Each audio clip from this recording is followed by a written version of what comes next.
जलते रगे गम प्यार करेंगे, आका से वफादारी का इजहार करेंगे, इजहार करेंगे। इस पुरफितन दौर में, आज के इस नाजुक हालात में, आज के इस नागुफ्ताबे हालात में हमारे समाज और मुआशरा के इस्लाह की ज़रूरत है। हमारा समाज और मुआशरा किस डगर पर चल रहा है, हमारे समाज और मुआशरे के लोग किस तरीके से जिंदगी गुजार रहे हैं और किस तरीके से जिंदगी गुजारना चाहिए था।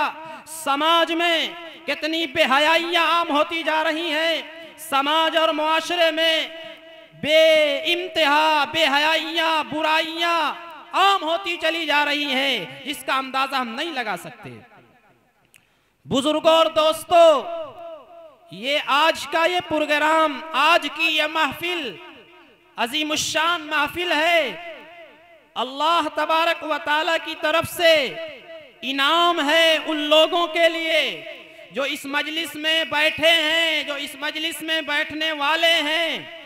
अल्लाह तबारक व तआला की तरफ से इनाम है, इकराम है, एजाज है इस मजलिस में शिरकत करने वालों के लिए, क्योंकि आज की ये महफिल दीनी महफिल है, कोई दुनियावी महफिल नहीं है, ये सियासी महफिल नहीं है, बल्कि ये दीनी महफिल है। दीन के नाम पर मुनाकिद की गई है, जिसमें दीन की बातें बयान की जाएंगी, जिसमें कुरान और हदीस का तस्करा किया जाएगा, जिसमें इस्लाह की बातें की जाएंगी, समाज और मुआशरे को किस तरीके से राह मुस्तकीम पर, सिराते मुस्तकीम पर गामजन किया जा सके, उसकी बातें की जाएंगी। इसलिए आप हजरात इंतहाई संजीदगी के साथ, इंतहाई वकार के साथ, इंतहाई सुकून के साथ बैठें और दीन की बात सुनने की कोशिश करें।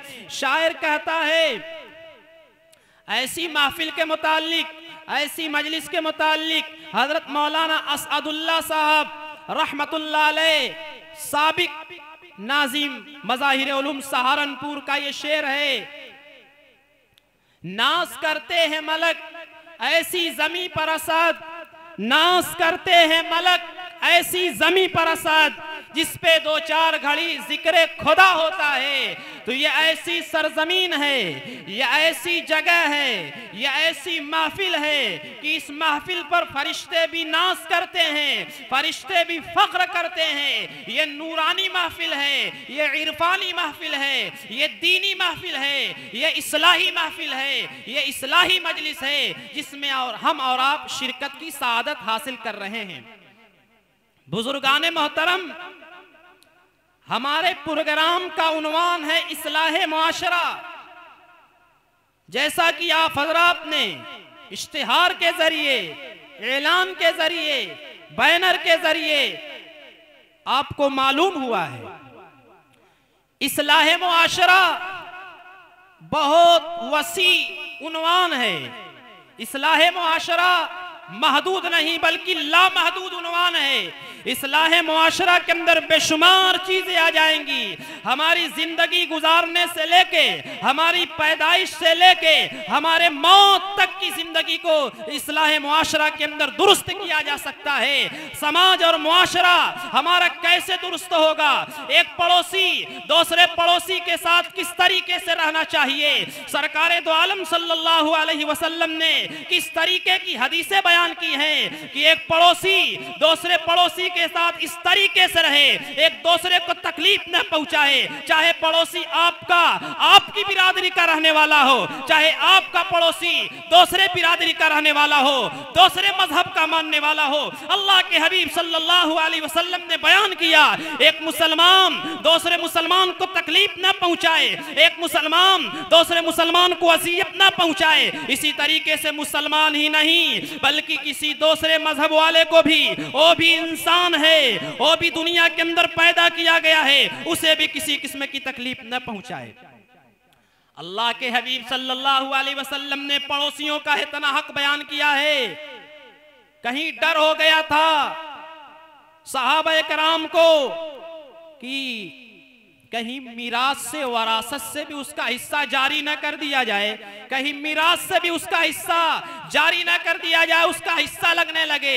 हल हासिल खुलासा कलाम ये कि हमें दुनिया के अंदर जिंदगी गुजारना है, अच्छे तरीके से हमें दुनिया के अंदर जिंदगी बसर करना है, मुआशरा और समाज को सीधे रास्ते पर, राह मुस्तकीम पर लेकर चलते हुए बुजुर्गाने मोहतरम, आज का ये हमारा उन्वान, आज का ये हमारा प्रोग्राम उसी उन्वान से मुअन्वन है, इस्लाह मुआशरा।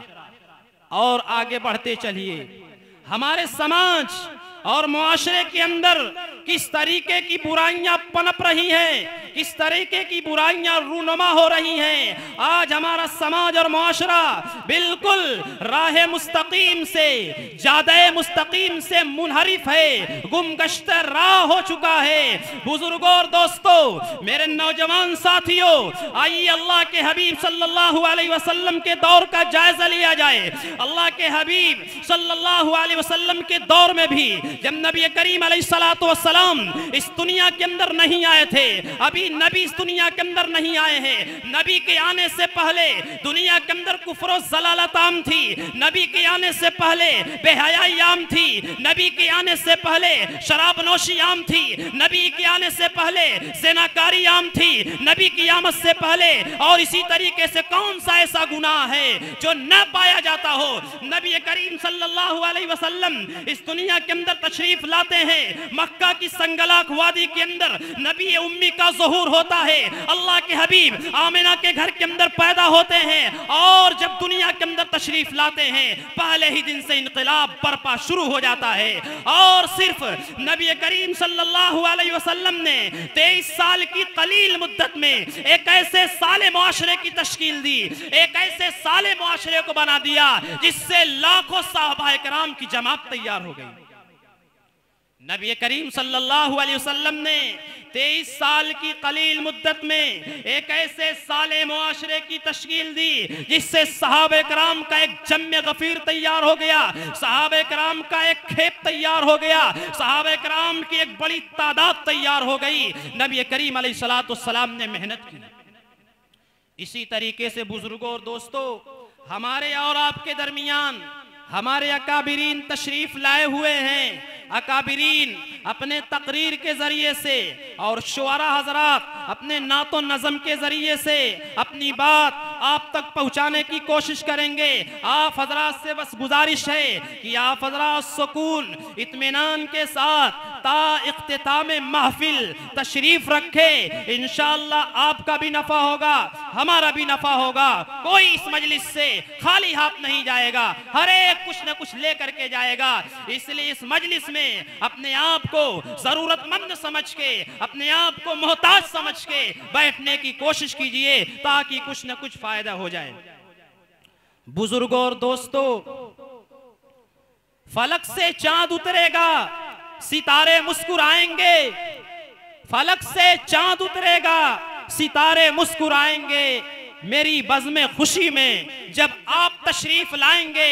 इसलिए आप हजरात से गुजारिश है, जो लोग इधर उधर खड़े हुए हैं, जो लोग इधर उधर अपने काम में मसरूफ हैं, और अपने काम से जल्द अज जल्द फारिग होकर के अपनी तमाम तर मसरूफियात और मशगूलियात से बरतरफ होकर के आज के इस अजीमुश्शान इस्लाह मुआशरा के अंदर तशरीफ लाएं और कुछ बातें और कुछ शुआरा के कलाम को सुनने की कोशिश करें।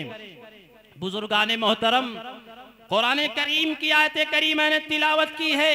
अल्लाह रब्बुल इज्जति वल जलाल कुरान करीम के अंदर इरशाद फरमाता है, वज़क्किर फ़इन्न ज़िक्रा तनफ़उल मुमिनीन। आप नसीहत करते रहिए। ये खिताब किया गया, ये मुखातब बनाया गया अल्लाह के नबी सल्लल्लाहु अलैहि वसल्लम को। ऐ नबी, आप नसीहत करते रहिए। अल्लाह रब्बुल इज्जत ने अपने नबी को मुखातब किया, अपने नबी से कहा वज़क्किर फ़इन्न ज़िक्रा, आप नसीहत कीजिए, आप अच्छी बातों का हुक्म कीजिए, आप उन्हें समझाइए। इसलिए कि मोमिनीन को समझाना, इसलिए कि मुसलमानों को समझाना, वज़क्किर फ़इन्न ज़िक्रा, इसलिए कि नसीहत करना, इसलिए कि समझाना, इसलिए कि अच्छी बातें बतलाना, ये मुसलमानों को नफ़ा देता है, मोमिनीन को नफ़ा देता है, मोमिनीन को फ़ायदा पहुँचता है। मुफस्सिरीन ने लिखा है इसमें मोमिनीन की तख़सीस क्यों की गई है? चूँकि मुसलमान, चूँकि अल्लाह का नाम लेने वाला, अल्लाह को मानने वाला, रसूल को मानने वाला दीन की बात सुनता है, अच्छे तरीके से सुनता है और उस पर अमल करता है, उसके अंदर सुनने का मादा होता है, उसके अंदर सुनने का जज्बा होता है। इसलिए अल्लाह रब्बुल इज्जति वल जलाल ने मोमिनीन की तख़सीस फरमाई है। बुजुर्गाने मोहतरम, अदब से बैठिए, सुनिए, यहाँ सबका भला होगा। अदब से बैठिए, सुनिए, यहाँ सबका भला होगा। यहाँ जिक्रे नबी होगा, यहाँ जिक्रे खुदा होगा। बिलाली शान वाले, हुसैनी अज़्म वाले हैं। शरीयत पर उंगली उठी तो फिर एक करबला होगा। मुअज़्ज़ज़ हाज़रीन, इसलिए आज के इस महफिल में अदब से बैठिए, अदब से सुनिए, क्योंकि ये मजलिस दीनी मजलिस है, दीनी महफिल है, इससे कोई खाली हाथ नहीं जाएगा। बुजुर्गाने मोहतरम, आज का ये हमारा प्रोग्राम अब अपने आगाज होने की तरफ है। अब आज का ये प्रोग्राम अब शुरू हुआ चाहता है, इसलिए जो लोग अभी इधर उधर अपनी जगहों पर नहीं बैठे हुए हैं वो तशरीफ लाएं और अपनी नशिस्त लेकर के बैठ जाएं, क्योंकि कुर्सियां आप हजरात का इंतजार कर रही हैं। जो लोग इधर उधर खड़े हुए हैं, जो लोग बाहर एक मोहल्ला बनाकर खड़े हुए हैं, कहीं दूसरा मोहल्ला बना हुआ है, वो जलसेगाह में तशरीफ लाएं, वो प्रोग्राम में तशरीफ लाएं, इंशाअल्लाह उनका फायदा होने वाला है। बुजुर्गाने मोहतरम, अल्लाह रब्बुल इज्जति वल जलाल ने हमें और आपको इस दुनिया के अंदर पैदा किया है। अल्लाह तबारक व तआला ने हमें और आपको इस दुनिया के अंदर भेजा है। किस लिए भेजा है? हमें अपने मकसद तख्लीक को समझना होगा, हमें अपने मकसद को जानना होगा। अल्लाह रब्बुल इज्जति वल जलाल ने सिर्फ हमें दुनिया के अंदर खाने के लिए, कमाने के लिए, सोने के लिए नहीं पैदा किया है। अल्लाह तबारक व तआला खुद अपने कलाम के अंदर इरशाद फरमाता है, वज़क्किर फ़इन्न ज़िक्रा तनफ़उल मुमिनीन। और अल्लाह तबारक व तआला का इरशाद फरमाता है, वमा खलक़तुल जिन्न वल इंसा इल्ला लियअबुदून। इंसानों और जिन्नातों के दुनिया में आने का मकसद अल्लाह तबारक व तआला की इबादत, अल्लाह की बंदगी, अल्लाह की इताअत और फरमाबरदारी करना है। और हमें हर काम में अल्लाह की इताअत और फरमाबरदारी करना है, चाहे हमारी तिजारत हो, चाहे हमारा कारोबार हो, चाहे हमारा बिजनेस हो, उसके अंदर भी अल्लाह की इताअत और फरमाबरदारी करना है। उसके अंदर भी रसूल पाक अलैहिस्सलातु वस्सलाम ने जो हमें तालीम दी है, जो हमारे सामने फरामीन बयान किए हैं, रसूल पाक अलैहिस्सलातु वस्सलाम के बताए हुए हुक्म के मुताबिक हमें दुनिया के अंदर जिंदगी गुजारना होगा। उसी के बाद हमारी कामयाबी है। अगर हमने अल्लाह के हुक्मों से अल्लाह के हुक्मों को तोड़ा और रसूल पाक अलैहिस्सलातु वस्सलाम की सुन्नत और शरीयत को बालाए ताक रखा और नबी की सीरत को, नबी की आदत को, नबी के अखलाक को, नबी के किरदार को अपनी जिंदगी के अंदर लाने की कोशिश नहीं की, वो कैसे कामयाब हो सकता है? अल्लाह तबारक व तआला ने हमें दुनिया के अंदर इबादत के लिए, बंदगी के लिए भेजा है, इताअत व फरमाबरदारी के लिए भेजा है। जो हमारे अकाबिर, जो हमारे बड़े बताते हैं, हमारी रहबरी करते हैं, हमारी रहनुमाई करते हैं, उनके मुताबिक हमें दुनिया के अंदर जिंदगी गुजारना होगा, उन्हीं के मुताबिक हमें काम करना होगा।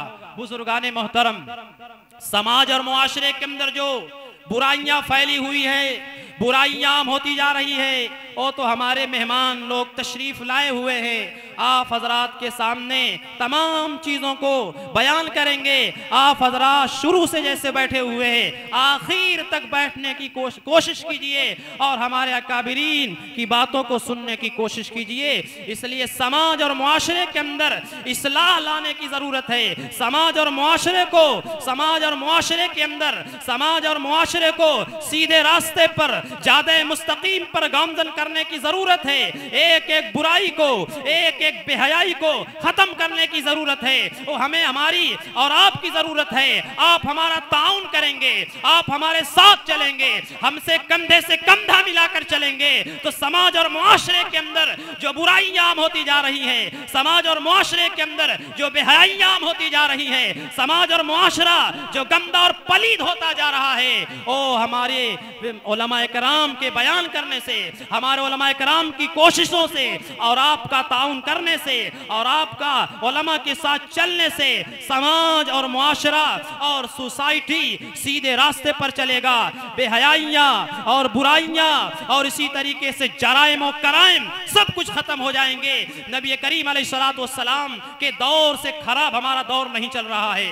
नबी के जमाने में उससे पहले के हालात का जायजा लीजिए, किस कदर और कितने खतरनाक हालात से हम गुजर रहे थे, लेकिन आज उससे कम हालात हैं। लेकिन फिर भी मुसलमानों के ऊपर हालात हैं। मुसलमान कसम पुरसी के आलम में जिंदगी गुजार रहा है। मुसलमान हम लोग इंतहाई बेचैनी और तकलीफ के आलम में जिंदगी गुजार रहे हैं। तो हमें चाहिए ऐसे मौके पर, ऐसे हालात में अल्लाह रब्बुल आलमीन की तरफ रुजू करें, अल्लाह के दरबार में पहुंचे, अल्लाह के घर के अंदर पहुंचे, अल्लाह को मनाए। अल्लाह हमसे रूठा हुआ है, अल्लाह को मनाने की जरूरत है, अल्लाह को राजी करने की जरूरत है, अल्लाह को खुश करने की जरूरत है। और हम सब मिलकर अपने आमाल को भी दुरुस्त करें, हमें अपने आमाल को भी दुरुस्त करने की जरूरत है।